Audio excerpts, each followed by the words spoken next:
It's another Nice Job live chat. Hope you are doing well. This episode here, as we plow through season 2, is going to wrap up the 2020 calendar year. And it was quite the year.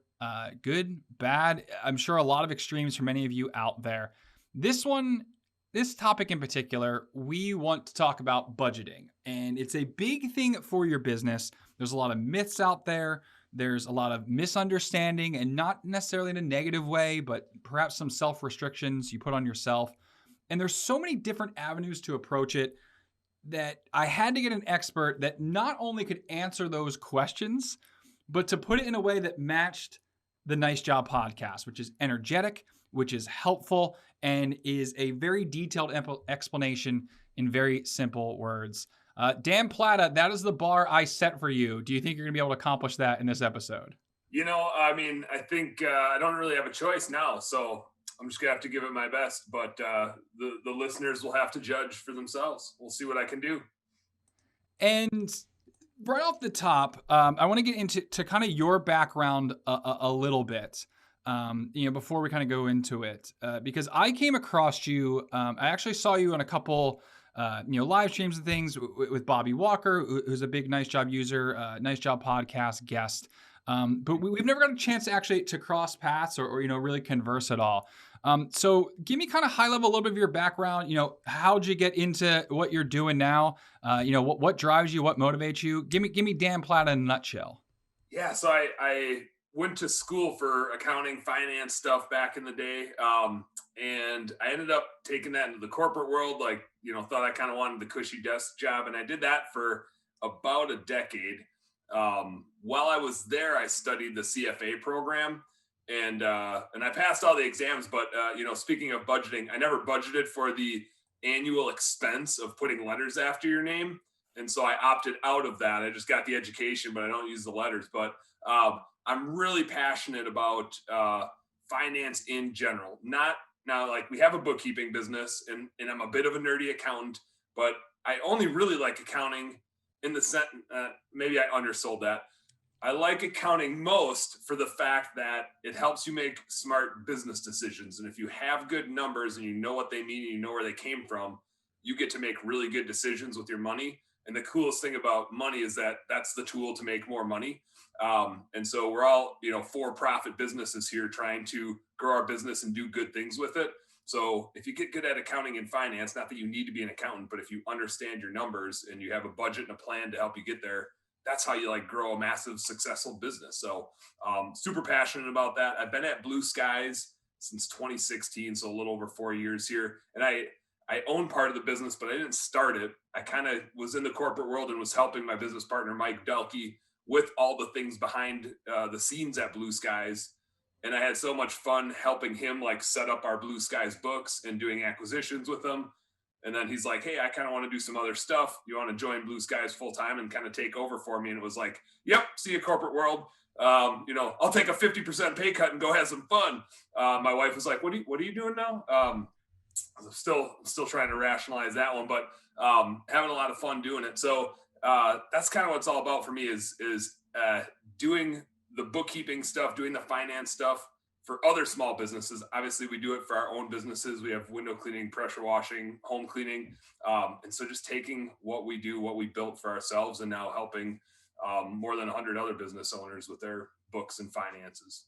And it's important probably to start at the beginning. You mentioned the phrase, once you understand your numbers, but that phrase for some seems like it's, why don't you just go learn another language? Just go pick up French, just do it. Once you understand French, you can go anywhere. But for others, numbers are this big, scary, boogeyman, so to speak.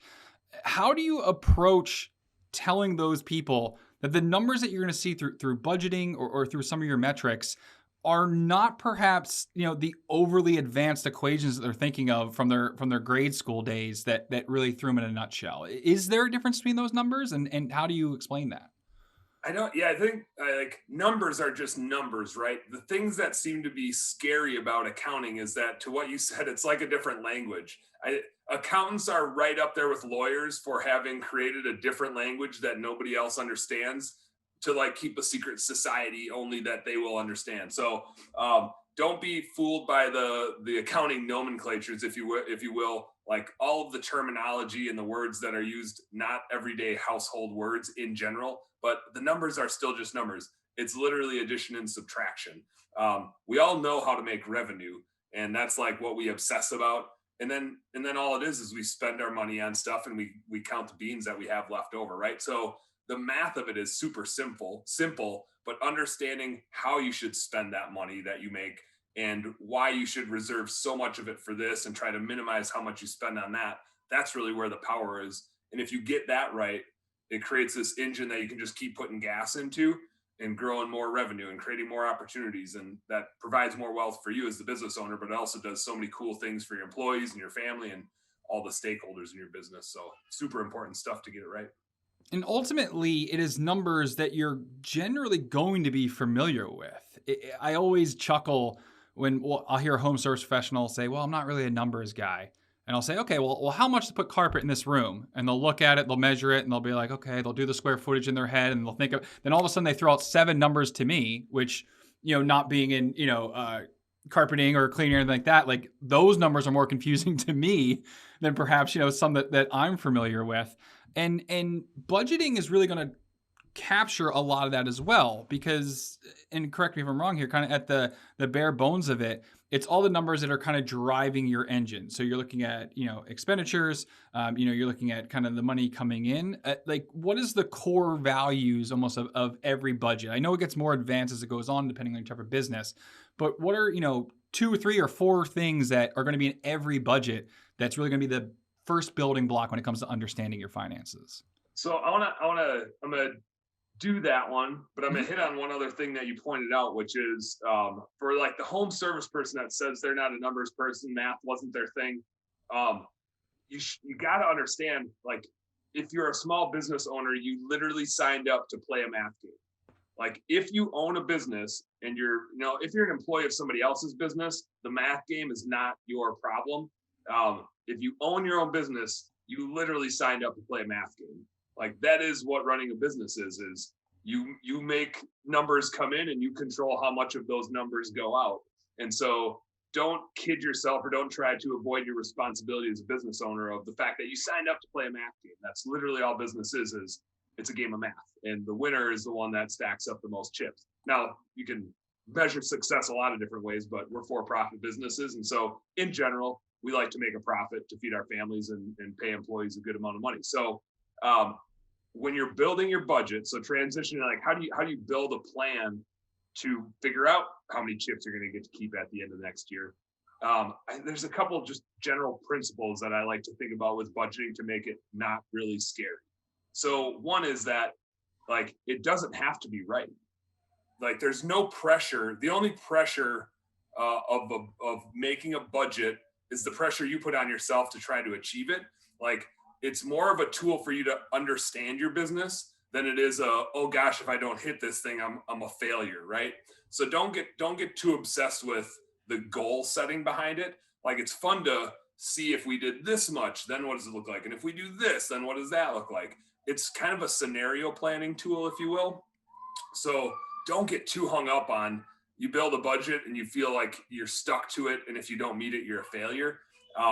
The worst that you can do is avoid building a budget and avoid having a plan, because you don't want to, like, set yourself up for failure.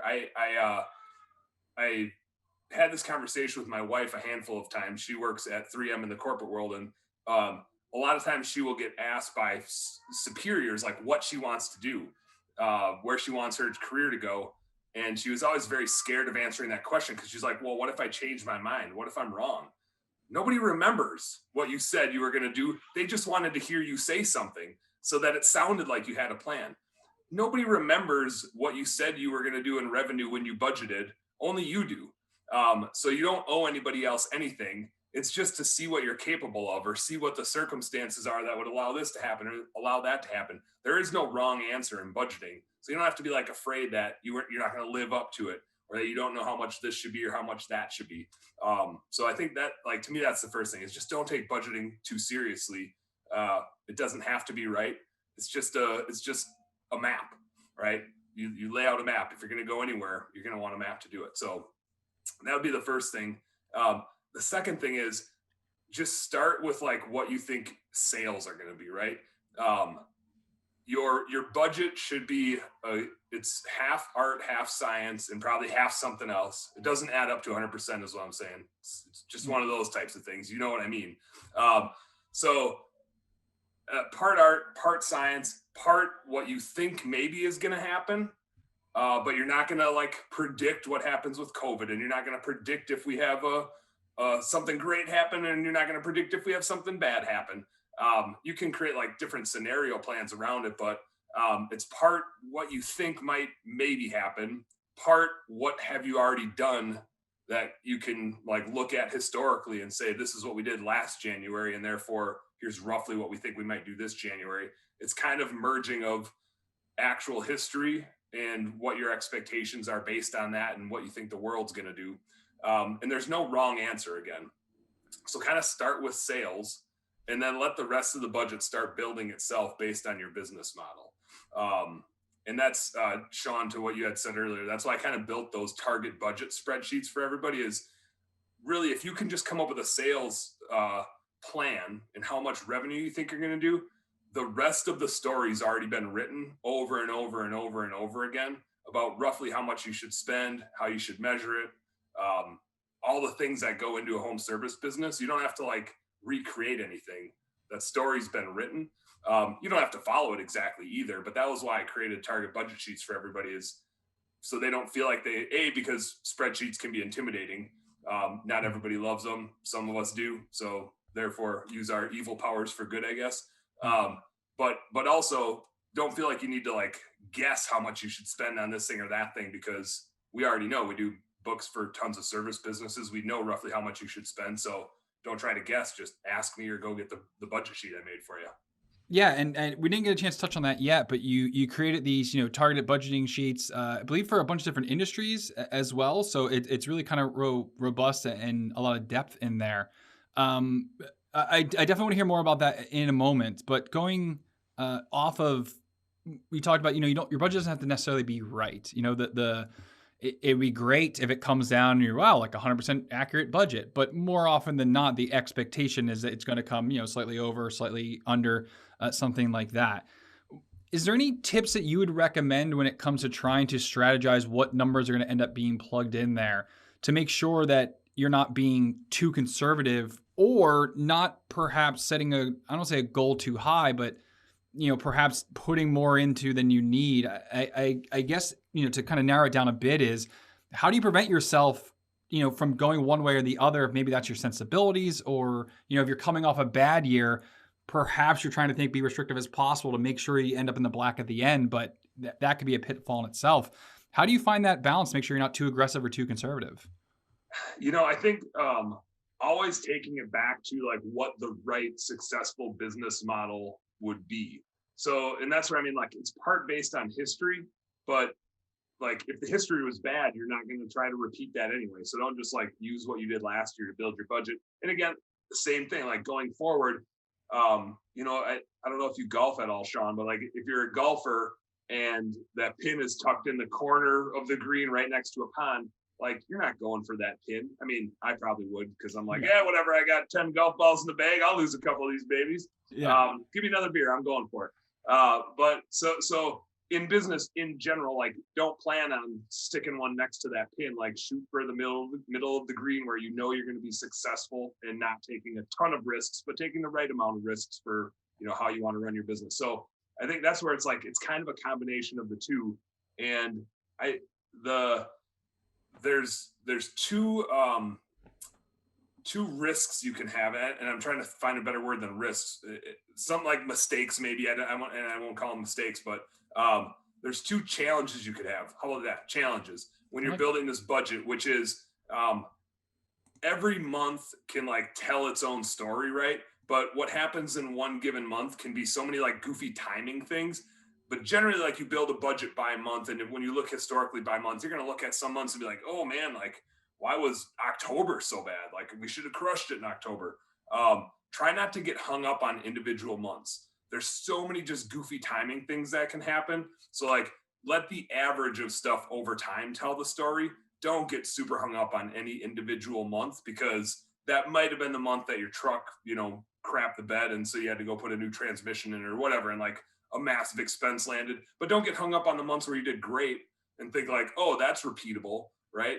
Like, yeah, maybe you didn't damage anybody's property in that month, and maybe your crew was super efficient that month and you didn't have to train anybody, and maybe nothing happened with your equipment or your vehicles. You didn't have to replace anything or repair anything. Like, don't plan on that, because all those things are going to happen. Yeah.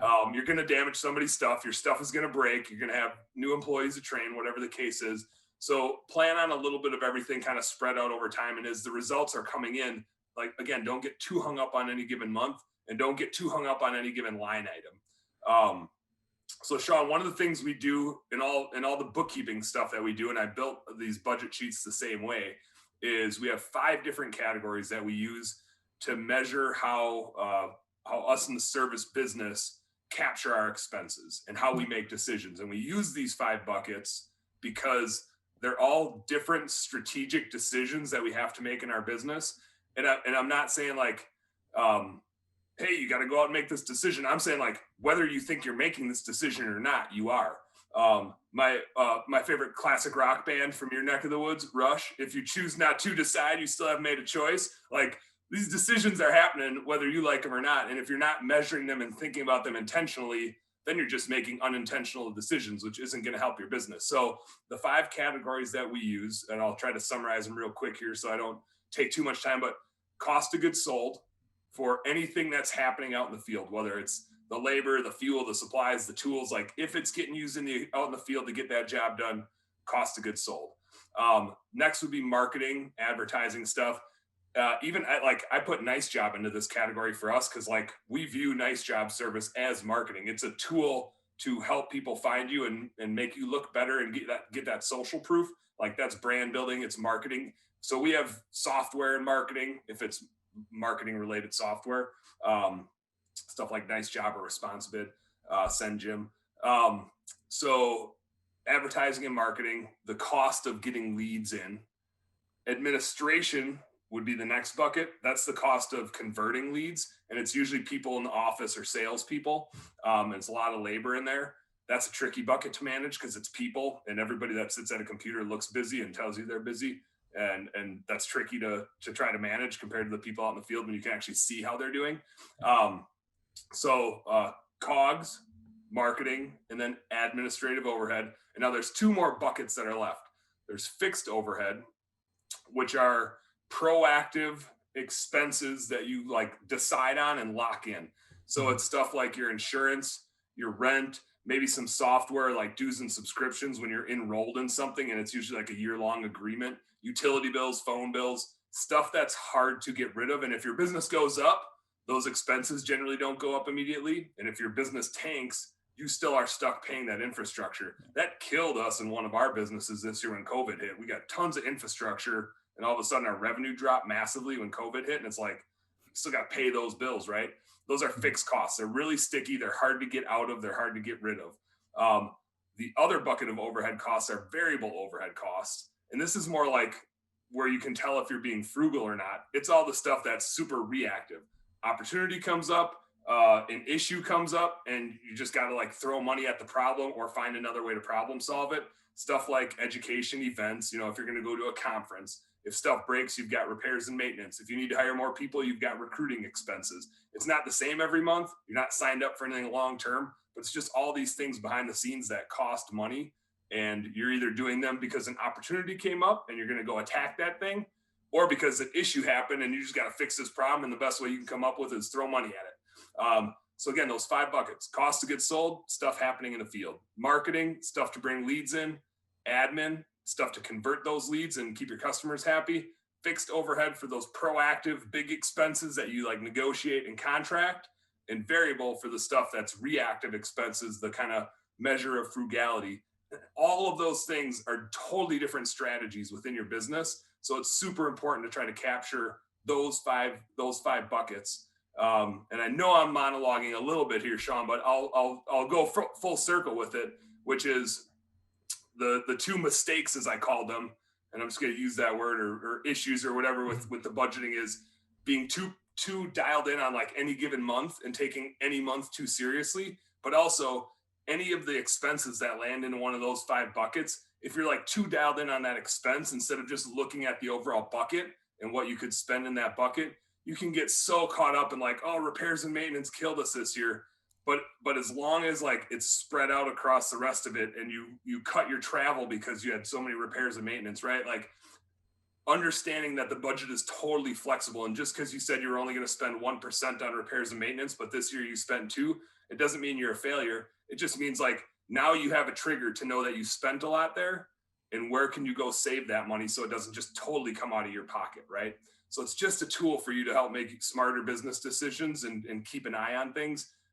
Again, without like getting too obsessive about any month, any given line item, trying to keep it flexible yet useful.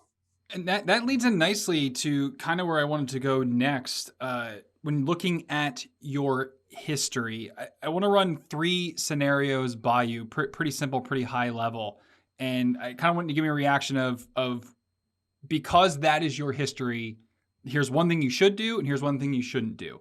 So let's talk with the person that had the bad year. You know, if 2020 was the nightmare scenario, as they're looking to budget, they're looking to go for it. If they've had a bad year, what's one thing they should do and one thing they absolutely should not do given that history? And it could be like a mental thing, like just because of that, don't do this, or you're probably more likely to have this come up, so focus on that. One thing they should do, one thing they shouldn't do if they had a bad year last year.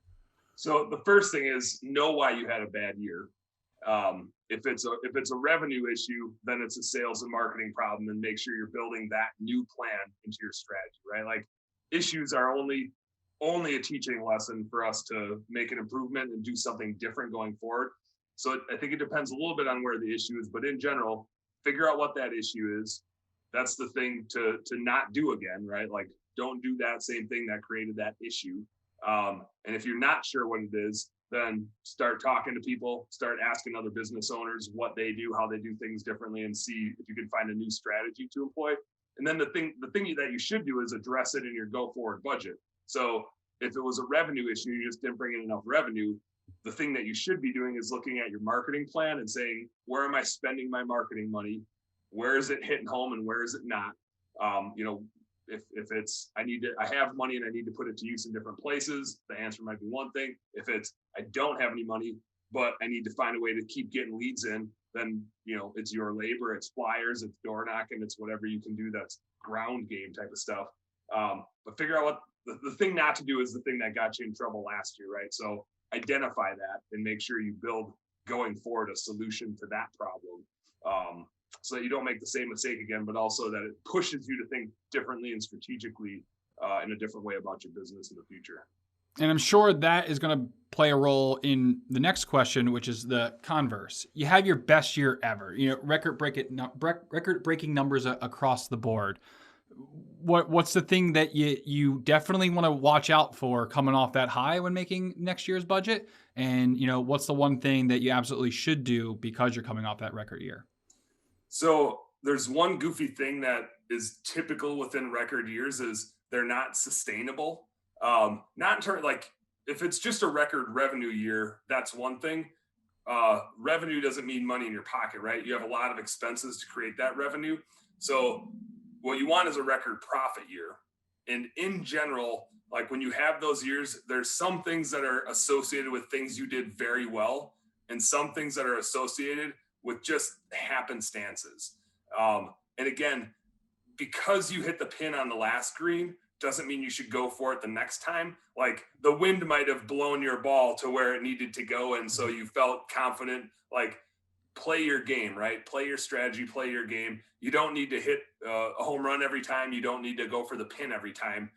Like figure out what it was that put you in a position to be successful without having to force the success, and try to replicate that. So again, like record years in general, like if you have a sequence of them going, you're probably just having some good momentum going. But if it was like just all of a sudden this massive record year, there's some things in there that were just good fortune and good luck, and don't plan on those things again. Like test to see if, if you didn't have any customer damages and repairs last year, but in general, that 0.5% of your revenue normally would go to that. like still budget for that. It'd be awesome if you hit it again, but don't plan on hitting the pin every time. Like give yourself the leeway and the cushion to make it a repeatable strategy. And the final scenario I want to roll through with you is the business owner with no history. And in one or two ways. So I guess it's kind of a part A, part B. Either A, you're brand new, you're just starting out. Perhaps you're, a technician that's going out on their own. Or perhaps even if you're diversifying, adding in a new service, but you're completely separating as a new business, something like that. If you don't really have your own personal history to look back to, is there something that you should build off of? And is there something that you really need to avoid, or this is the first mistake you don't want to make to start off on the bad foot? I'd say the mistake that I see people make is they're getting into business, either into a new business or into business for the first time, is they underestimate the amount of expense and investment it takes to grow. Between training new people, between the marketing and advertising, and just like the grit to get the baseline built, it's way more time consuming and way more financially expensive than you typically give credit to. Same thing if you're kind of like the solopreneur today and you plan on scaling the business. All of a sudden you start getting all these infrastructure costs to start bringing on employees and adding crews and so forth. And it's super easy to overlook that and say, here's what we're doing today. I'm going to double this and I'm going to make twice as much money. And what I typically see, I was actually doing this exercise with Aaron Parker, who does lean and mean stuff. And he kind of promotes like the solopreneur, one guy in a truck. And we built a model where like that guy is making $100,000 of profit pretty easily. I have a $750,000 window cleaning business in Minneapolis, and we made $100,000 of profit, which is what we were shooting for. Like we hit our business model. So that tells you how expensive it is as you scale a business, that one person doing 200,000 of revenue by themselves and a business doing 750 would make the same amount of money, just tons of infrastructure to get there. Now, I like having that business that's scaled where if I get hurt or if my business partner gets hurt, it's still going to go make $100,000 for us. So it's de-risked, but it took a long time and a ton of investment to get there. So don't overlook the investment. And likewise, when you are just starting out, like the thing to be doing is just always putting enough money back into yourself and betting on yourself and betting on the business. I like the book Profit First. The thing that always worries me about Profit First is people are like, mine. And the worst thing you can do when you're starting and growing a business is to take the money out of it. Like the longer you can eat ramen and live off of as little as possible and keep putting money back into that business. Because like I said, it's really expensive to scale and build the infrastructure for a business. The faster you can put that money back into it, the faster you're going to get that thing scaled up and have it turn out like a real profit that's not just based on you having to do the same thing over and over and over again. So make sure that you're reinvesting as much back into the business as you possibly can. And I don't mean buying equipment. Equipment doesn't make any money. I mean, buying marketing stuff, buying leads and closing those leads and growing the revenue of the business. That's the biggest thing to be focused on when you're new to the game or getting into something new. And we mentioned on the top, and I want to give you a kind of a brief moment to touch back on it again. So you created some budgeting templates. We like to have our episodes be, as long lasting as evergreen as they can. So if someone's listening during the summer, you can let them know if that's still something they could pick up or something like that. But tell us about the templates you put together, kind of the mindset behind it, and what business owners can get out of it. Yeah. So I get asked two things very often, which is, Dan, like, how do you do budgeting? Like, it seems overwhelming, right? How do you build a plan for next year? What do you do? And the other thing that I get asked is, how much should I be spending on this or this or this? And so as I kind of stepped back, I was like, oh, I kind of take it for granted, but we know how much all the different industries in the home service space should be spending on each thing. Like we see it, we know the ones that are doing it successfully, and we know the ones that are working on getting there. So why not take that and just build a budget for everybody? So I built the template, and there's some differences in the different home service businesses. Some are recurring services, like home cleaning or lawn care stuff. Some are more one-time, like window cleaning, pressure washing, landscaping. So a lot of like the lawn care and landscaping guys have a little bit of both going on. But we took the overall budget template and then kind of built some customization into it for the different industries. So there's different target percentages for the business model depending on the industry that you're in. So that's all out there, and I'll leave some out, but we've got window cleaning, pressure washing, home cleaning, janitorial, lawn care and landscaping, junk removal, carpet cleaning. I know I'm missing some, but there's like 8 or 10 pest controls out there.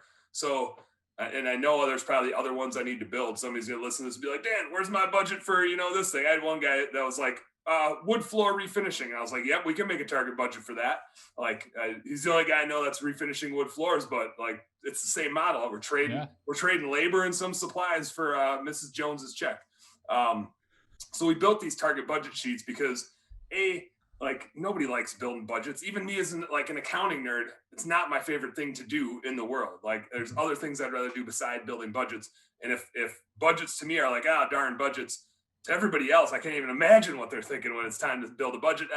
And so therefore I think what happens is they just don't build one.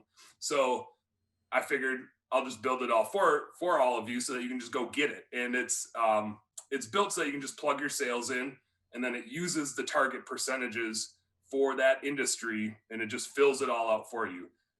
And then it has a bunch of customization. So you can override it with your own percentage instead of using mine. You can put in your own dollar amount to override either of those. You can nerd out on like the sales and marketing side of it, the payroll side of it, the balance sheet side of it. So it's kind of like a choose your own adventure. You can type in 12 months worth of sales and call it good, or you can spend hours really customizing it for your business. And it's kind of built to handle both. And then you punch your actuals in it as you go along. And it'll kind of like grade you stoplight style, red, yellow, or green if you're in line with your plan, close to it, or missing the boat on it. So go grab that. It's at yourblueskies.com.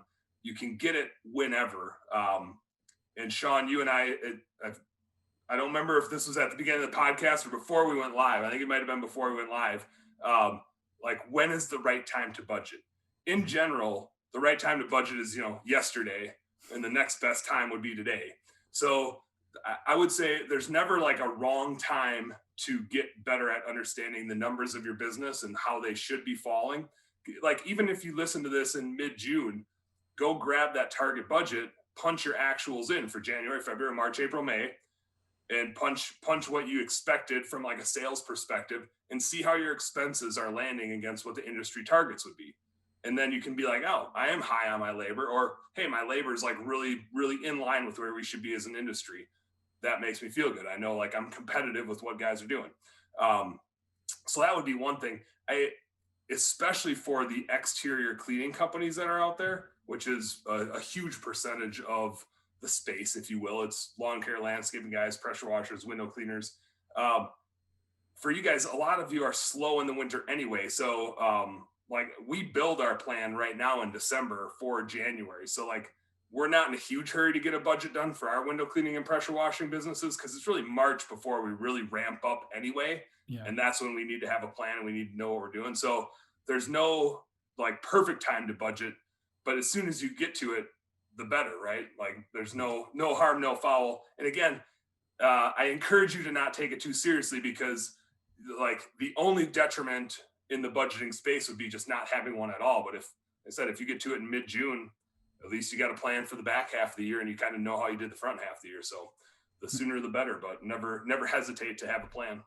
And we'll have a link down, Danny, you did mention it, but we'll have it in our episode description as well. So you'll be able to find it there. And by the sounds of it, it actually probably could work out as a pretty good, if you have your own budget and you kind of have it under wraps, potentially could be a good resource as a training module as well, like to allow an upcoming manager or, someone that you might be grooming or mentoring along to work on that template with industry averages, and then even have a compare and contrast of, all right, well, here's how our particular business, is above or below those baseline metrics and things like that. So even if you kind of have one in the books already, might be a good thing to go take a look at, download and get a part of, because it could be a great training module there. I mean, Danny did a ton of work on it. So, might as well get people using it any way they can, right? I was going to say, it's free. Like the only thing you have to lose is like the 2 minutes to go get it and download it and all that stuff. So, go grab it. And worst case, you can just be like, how am I doing? Okay,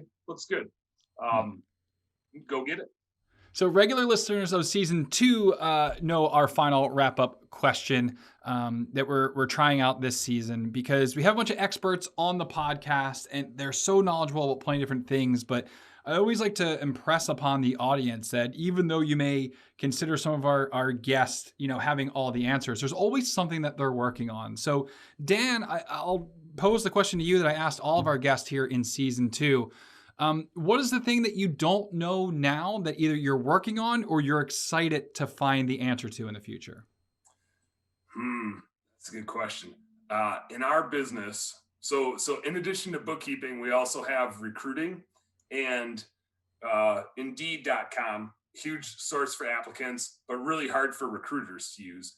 And so we've been working hard on not like replacing it, but supplementing it, because it's such a go-to spot to get applicants, but we want to have tons of sources of applicants. And as with anything, Google is going to win most likely. And Google, just like it kind of is competing with Home Advisor and Angie's List and all those things for leads, is kind of taking over the job board search as well. And it's all like SEO organic type of stuff. So we're getting pretty good in our recruiting business at listing the jobs that we post on Google. And I think something like 73% of all job searches start on Google. Just like people looking for a home service provider, when people go look for a job, they start on Google, right? And so it's almost like duh, but just like when our customers go in and punch into Google, like pressure washing service near me, and Google has all the stuff in that, like Google's trying to get Home Advisor and Angie's List farther down on their screen so that more stuff is Google stuff. Same thing with recruiting, right? They're going to push ZipRecruiter and Indeed and everything else that's a job board farther down, and Google's going to own that space. So I'm really excited on the work our recruiting team is doing to own that space and be like the Google jobs masters out there. So I'm pumped for that, and for our recruiting clients to get the benefit of that. Well, we're excited to see kind of where that leads and what fruit that bears, because you're kind of right on, thinking about it. Is I'm sure there's a lot of people at their current jobs that'll, pop up in Google real quick and maybe just do a quick search, because if you're caught with Indeed on your screen or ZipRecruiter on your screen, might not be so great, but, scrolling through Google, they might not know exactly what you're looking at. Well, Dan, good luck at that. We're excited to see what comes. And thanks so much for joining us here on the NiceJob Podcast and sharing some information and dropping some knowledge. If someone wants to reach out to learn a little bit more, what's the best way to get in touch with you? You can find us at yourblueskies.com. We got an info form if you ever want to chat about bookkeeping stuff or anything. I love talking shop. Like I said, we run our own home service businesses, so I'm always BSing about what we got going on and trying to learn new stuff from other people that are doing it differently or doing it better than we are. Facebook, I'm on Facebook. Go check out Bookkeeping Beer and BS if you want to be maybe mildly entertained and or offended watching a Facebook live show. We usually go live once a week with beers in hand and talk about finance stuff for businesses. Or just private message me on Facebook if you got financial related questions and I can be useful.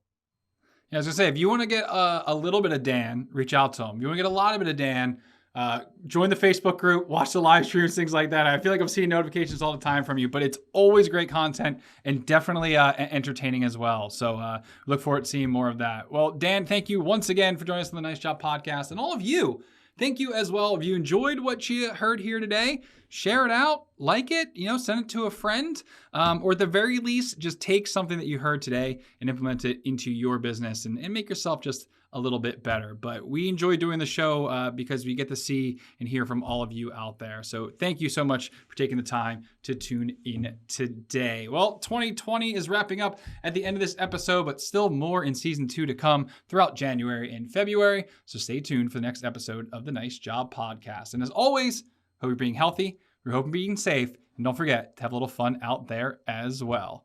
Take care, everybody.